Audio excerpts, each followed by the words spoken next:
And when you say that on television and you can't take it back, actors, here's the thing, Brian. Actors never forget, and studio executives, X-Studio, is that a Phil Collins song? Yeah. X-Studio, they never forget. Yeah. So, So I burnt an enormous bridge over there by calling him out. But it wasn't his show, and we talked about it ad nauseum already. But Michael Eisner said, great idea. Michael Eisner's out. The new guy is in. And he goes, who are all these pothead comics interviewing Slayer? Well, Mark just had Mark clear. I mean, I know because we made Tilt with Mark, I had a very different experience than you did with him. For me, the guy was loyal, and Mark, hardworking. His second in command was Mark Antonoro. Yeah, Michael Antonoro. He was cool, but you could tell he just didn't want to make any ripples in the Mark Shapiro pond. Right. Oh, for sure. Yeah. No, Mark was a young guy in a huge job, which is the other. I mean, he was like 30 years old, running ESPN. So I think it was a lot of pressure, and who knows? I haven't spoken to him about. Here's where it really went off the rails with Mohr Sports, which to this day I'll just say was a fantastic show. Yeah, great show. And you should do that. You could have done that format for a very long time. I agree. And we had Sugar Ray Leonard saying who hit the hardest, like who made him wince. Like he said, he made me wince like a woman. He said Marvin Hagler made him wince like a woman. Did you see like every fight Sugar Ray ever had? Because I think I saw every single. Yeah. Like I remember when he fought like Andy Hawk. With Hagler. Oh really? Hagler to me was like the big scary black guy, and Ray was like the guy that you see around town. Right. So when Hagler lost those couple of fights, it bothered He didn't fucking lose those fights. Yes, he did. They were at least a draw. You have to take the title. He won. Sugar Ray beat him. Okay. Moving on. Because we could watch the tape and we could watch together. And we'll go round by round. We can go round by round. Sonny Liston never lost to Muhammad Ali. Cassius Clay never beat Sonny Liston.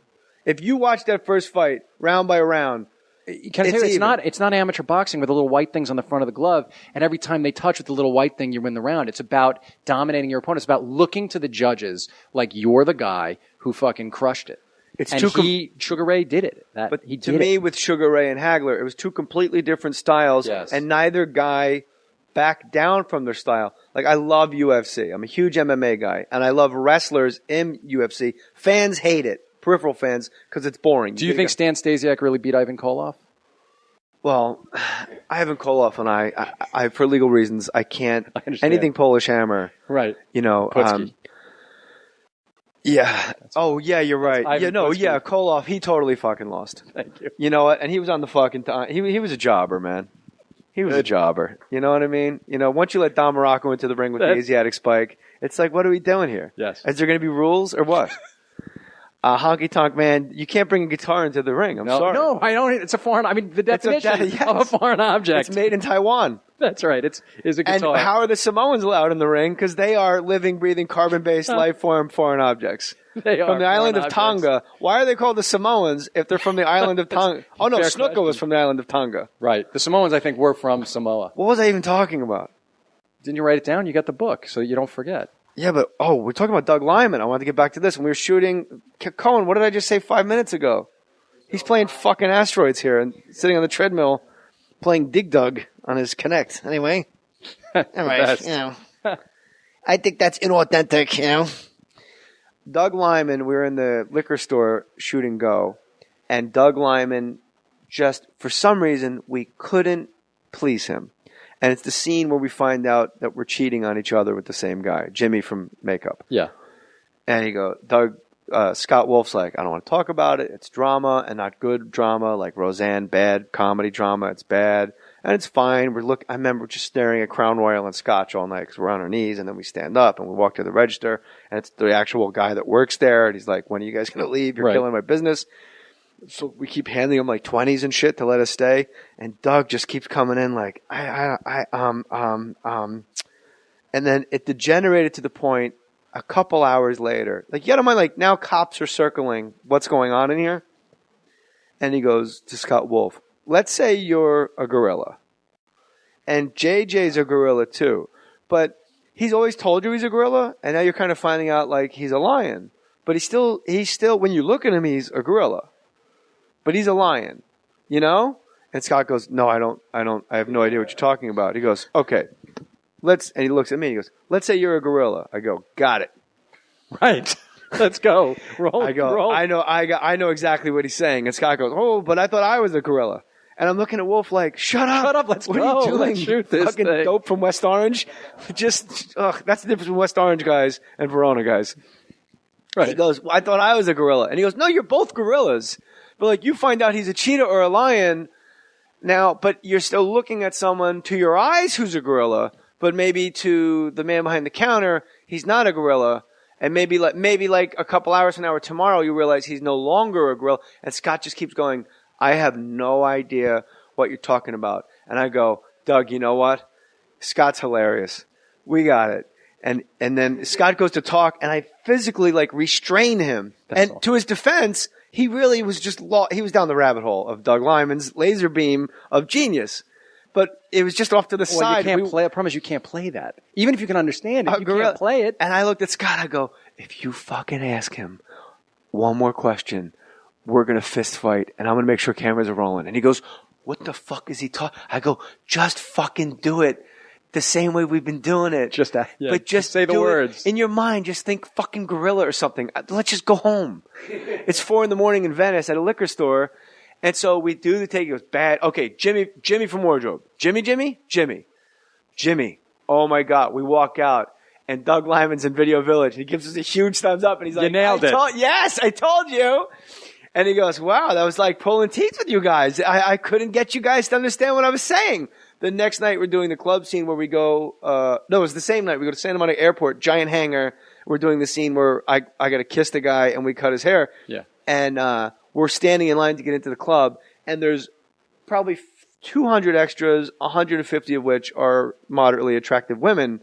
And we go in, we do it, one take, boom. And he comes up to us and goes, I should surround you guys with women more often. That was terrific.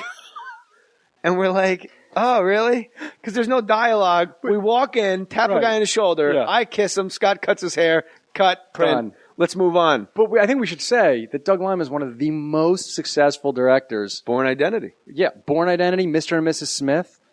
That guy and Swingers. I mean, he's directed Swingers. Yeah, and Go. And Go. But that's an amazing 4-movie run.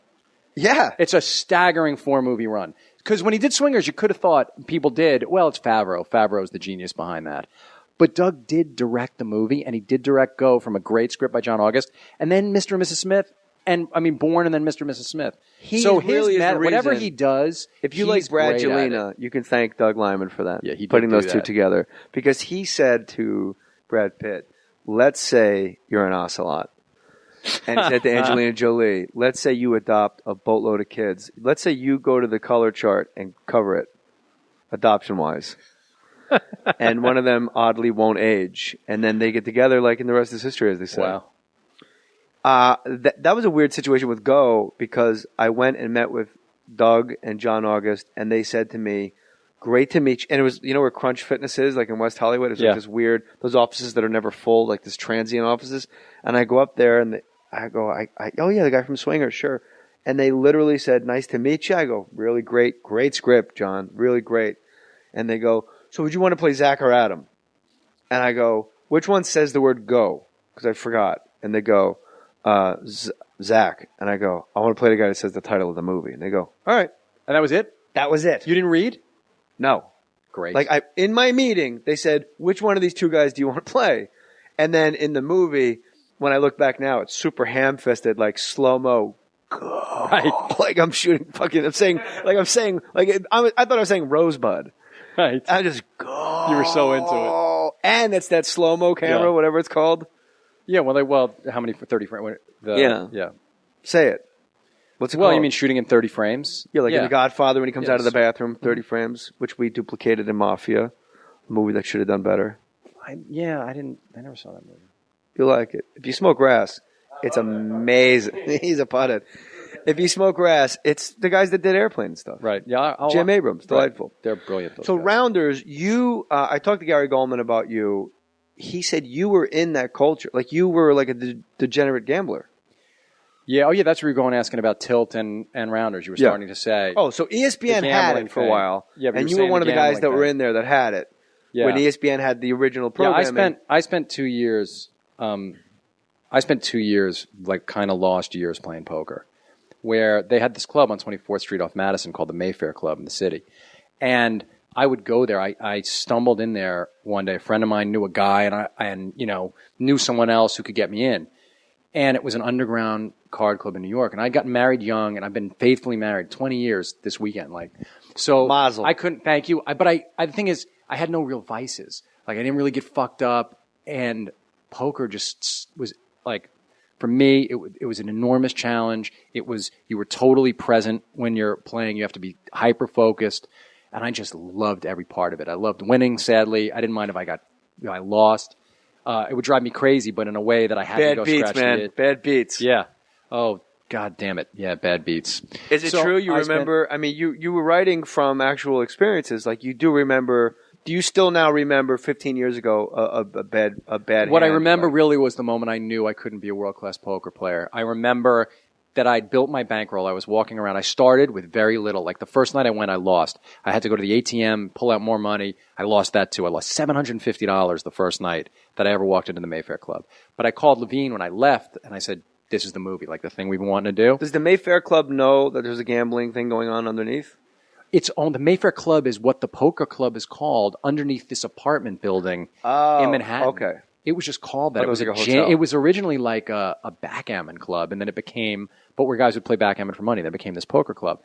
And that's fucking degenerate. It was to be backgammon players. A lot of the top poker players started playing backgammon there. Eric Seidel, all these guys. So I had a job. My job was, I was an A&R guy in the music business, so I would be up seeing bands all night.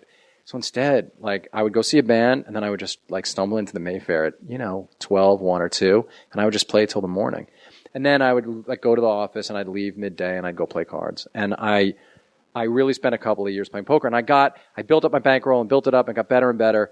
And finally, I played in the biggest game they had there, which was a $75, $150 rotation game. So it was like Hold'em, Omaha, Stud, and High-Low. And I was up against a world-class guy named Mickey Appleman in this one hand.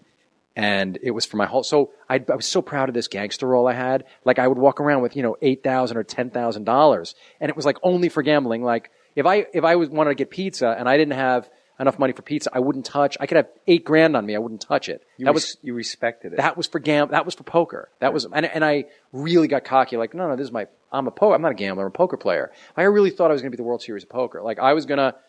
And so I was in this game, and it basically had the whole fucking gangster's role in play, and I was playing a game of Omaha High-Low against this guy named Mickey Appleman, who has the clearest eyes. You could just see he knew everything. And I had no idea where I was, and I was sure that I'd won the hand, and I turned over... What did you have? I turned over a flush, and I thought I'd won the hand with this flush, because I thought I knew where I was. And he had a full house, and he just gutted me, and... I lost all of it. Like, it was raise. And it was really late at night. But these guys, like in The Hustler, like, it was really late. It was 5 or 6 a.m. They were clear, and I was loopy. I was like Inigo Montoya at the end of the sword fight against the Man in Black. Like, when he's just swinging the sword like crazy up, and I was completely out of my element. And I remember walking out of there, and the whole gangster role was gone. Like, you can imagine what a dick I was at home about the gangster's role, like how I would place it so that my wife could see it. Do you know what I mean? Or like, things are going great. Yeah, like, it would just be like right there in the thing, and then it was just gone. And I knew in that moment I would never be a real poker player. Ever. Because I But just it's not wasn't like you that got guy. played, like you had a flush. Like, that's when you bet. I shouldn't. The whole thing in poker is to know where you are in the hand. The whole thing is, where am I versus where you are? I have to know How where would you are. play it differently? By folding 3. When? When in the hand? 2 streets ago. I would by folding. As soon as I realized Mickey Appleman is about 10 levels better than me, and I have no business. How about that? I had no business sitting at that table. You have a flush. In the scheme of poker, yeah, flush is really good.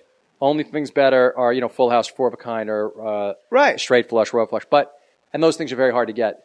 But it doesn't matter. Like, it wouldn't have mattered. I could have had a 3 of a kind, and he could have had the flush. The point is, the moment. It's the moment that, like, Sam Snead, really super famous golfer. The most famous teacher ever in golf, this guy Harvey Penick, taught a lot of guys. He wrote this incredible book. But he was going to be a pro golfer, Harvey Penick. And he was great, the best guy in Texas. Harvey Penick? Penick, P-E-N. All these names you have, they're like out of a Runyon novel. Yeah. Harvey Penick, Mickey Appleman. Yeah. Harvey Penick, he was gonna be a pro golfer, and he was the best in his state. And he went to this big tournament, and he was standing at one end of the range, and he just heard a sound. And it was the sound of Sam Snead hitting the ball. And the second he heard the sound of it, he immediately knew he was never going to be a professional golfer. He's a fucking pussy. Hang in there, Panic. He fucking hung him up. What a dope. But I had that experience because I did stand-up for a couple of years. Yeah, Gary said you were good. That's really nice to hear. But what I knew was I didn't have 100 mile an hour. I was never going to be Frank Tanana or Nolan Ryan. And, you know... I like how you put Frank Tanana on the same level as Nolan Ryan. Well, he was like... Because even if you... Here's where it really went off the rails with Mohr Sports, which to this day, I'll just say, was a fantastic show. Yeah, great show. And you should do that. You could have done that format for a very long time. I agree. And we had Sugar Ray Leonard saying who hit the hardest, like who made him wince like... He said he made me wince like a woman. He said Marvin Hagler made him wince like a woman. Did you see like every fight Sugar Ray ever had? Because I think I saw every single... Yeah. Like I remember when he fought like Andy Hawk. With Hagler. Oh, really? Hagler to me was like the big scary black guy, and Ray was like the guy that you see around town. Right. So when Hagler lost those couple of fights at Bob, Sugar Ray did it. To me, with Sugar Ray and Hagler, it was two completely different styles, and neither guy backed down from their style. Like I love UFC. I'm a huge MMA guy, and I love wrestlers in UFC. Fans hate it. Peripheral fans, because it's boring. Do you think Stan Stasiak really beat Ivan Koloff? Well, Ivan Koloff and I, for legal reasons, I can't. Anything Polish Hammer. Right. You know. Yeah. Oh, yeah, you're right. Koloff, he totally fucking lost. Thank you. You know what? And he was on the fucker. And when you say that on television, and you can't take it back. Actors, here's the thing, Brian. Actors never forget, and studio executives, X-Studio, is that a Phil Collins song? Yeah. X-Studio. They never forget. Yeah. So, So I burnt an enormous bridge over there by calling him out. But it wasn't his show, and we talked about it ad nauseum already. But Michael Eisner said, great idea. Michael Eisner's out. The new guy is in. And he goes, who are all these pothead comics interviewing Slayer?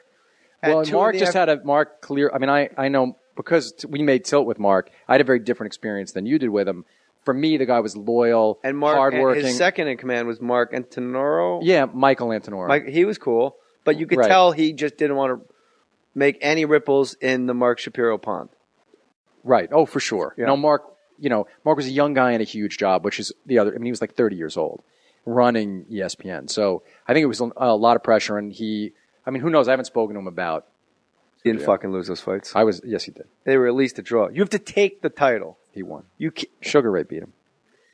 Okay, moving on. Because we could watch the tape and we could watch together, and we'll go round by round. We can go round by round. Sonny Liston never lost to Muhammad Ali. Cassius Clay never beat Sonny Liston.